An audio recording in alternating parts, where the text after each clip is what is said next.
Hello and welcome to Whisky.com, where fine spirits meet. And today we are trying the second of the range of the Bowmore Sherry Oak Collection. This time it's the 15, and we had a little bit of a background about the distillery and all that kind of stuff in the 12 years video. If you want to watch that, have a look on our channel.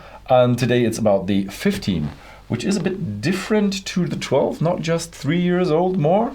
Yeah, it has a different maturation. There are no ex-Bourbon casks used for this maturation.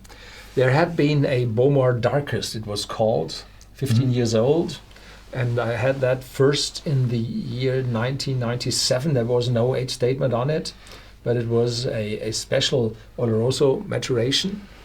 And yeah, it was. I used to do the like handling of the bottles, and you always had to look for Bowmore 15. It's the Mariner or the Darkest. yeah, The Mariner was at that end, and the other one was at that end. yeah. So and here they write to the cask maturation. Yeah.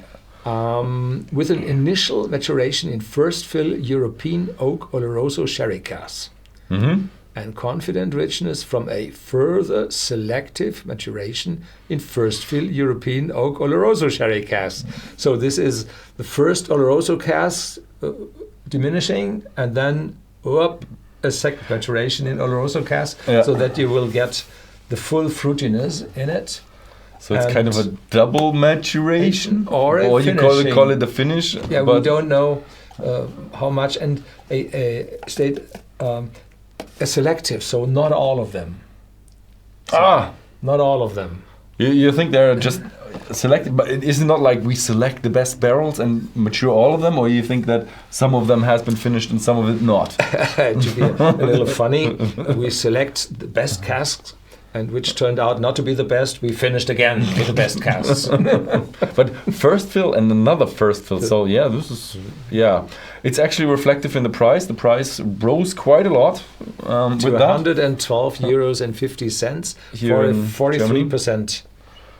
And we rose with 3% ABV, so yeah. But still the price is quite high. Yeah, but if you know that if the first fill and first fill finished, and when you know how high the costs have risen for European sherry casks, so you reach €1,000 and more for those casks. We need to plant more oaks. Plant more oaks in Europe. I think we have a lot. We have to fell more, which is not very popular. Yeah, fell and plant. And wait 200 years. So very tight cork, extremely tight. Oh, this direction.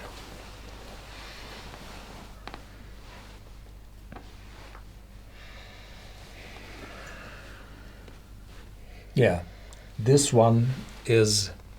Oh, there my you go. camera. Sorry.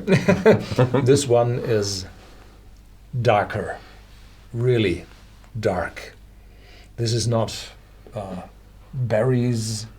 This is dates, figs, dark cacao, cinnamon, chocolate, very dark. And together with the smokiness, the 35 ppm in the raw malt, and you are already able to distinguish all those aromas beside the smoke. So the smoke is not as strong, I think, as in the 12-year-old, but converted into more complex compounds, and these combine very, very well with the fruitiness.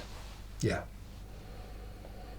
It's less fruity than I expected. It has a good amount of fruitiness, but fresh fruitiness is missing. Yeah, fresh fruitiness is missing. It's dark and dried and maybe a little bit fermented, but you have a lot of that that bitterness of cacao, maybe a little coffee or cinnamon, and a lot of European oak, I would say. In the nose, that's quite pleasing. I'm a bit afraid that this might be a bit of a bitter whiskey. So if you have this cinnamon bark, and you should try a cinnamon bark. Go to the kitchen. If you do not have it, go to your mom. These she rolls, will have it. These rolls is part of the bark.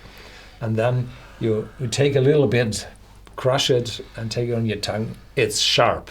Sharp, It's yeah. really sharp. Cinnamon is sharp. I think there was I think that was still YouTube, the cinnamon challenge. Maybe that was just Germany, where you take a spoon of cinnamon and then you eat it. Nobody can eat a spoon of cinnamon. Everybody's like, Yeah, you can eat a cinnamon sugar mixture. yeah, but not a Nesquik, full something like that. a full teaspoon of cinnamon is just, Yeah. that is just, everybody's gonna just cough it. Yeah, a little bit of vanilla and caramel showing through, leading to a little bit of sweeter character. Yeah, cheers. Cheers.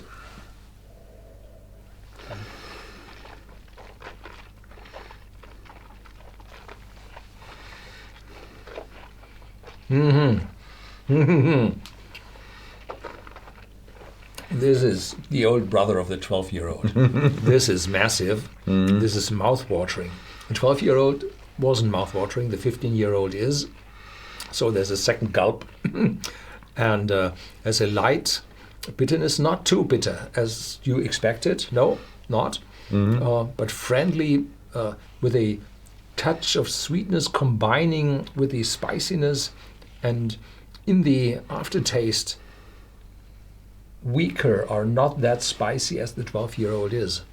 It's cloves. Cloves, are in it as well. So this is for evenings with a candle and oranges and cloves and everything. So wonderful.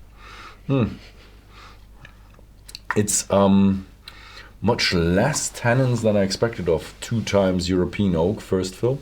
It has a nice sherry touch to it, a little bit of a like a acidic note, citrus fruit, grapes, but a lot of oak as well. Spiciness, not the spiciness, the smokiness is a little bit less. So it's 3 years older, and but it's complex. Complex. Very complex. Complex. This is really a good whiskey. Really, really good whiskey. So, 112, 50. Yeah, I can see why now. So, and if you're interested in what is in the glass here in front of me, this is the 12-year-old. Because I wanted to keep all those 3 whiskeys we're tasting in a row and smell them in contrast. So now I'm able to smell the 12-year-old. I still have mine off camera. Yeah, so the 15-year-old is much more intense.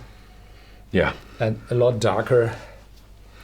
12-year-old is a little bit more of smokiness. The 15 years old really knocked it up like 2 notches or 3 notches with the intensity. The 12-year-old, don't get me wrong, the 12-year-old is pretty intense for whiskey, but this one with 43% ABV and double first fill, or 2 times first fill, is just strong. Yeah. Strong. Yeah. So I would highly recommend you try it. Maybe you have a whiskey club where you can get a little bit of a sample, or you might want to try it if you're in the Netherlands or Belgium and buy it from Whisky.com. Have a look there. It's in our shop. And thank you very much for watching, and see you next time.